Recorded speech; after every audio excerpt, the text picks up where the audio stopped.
Preteklo leto ni bilo samo leto bolezni, ampak tudi leto nervoze. Nervoza zaradi negotovosti, kaj bo, nervoza zaradi tega, kar je. Ti se že zbudiš malo živčen.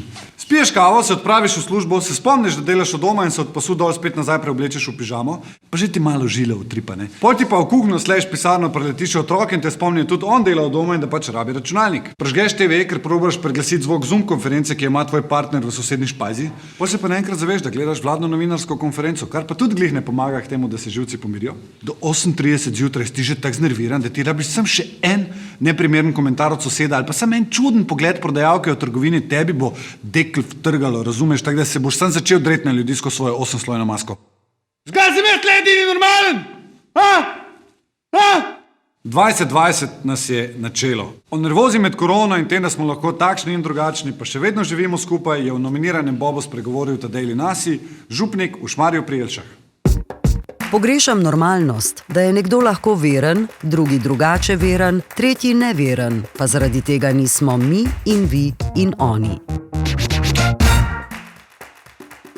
Letos se Bobi selijo na splet. Glejte nas 20. februarja v varnem zavetju domačega interneta. Se gledamo.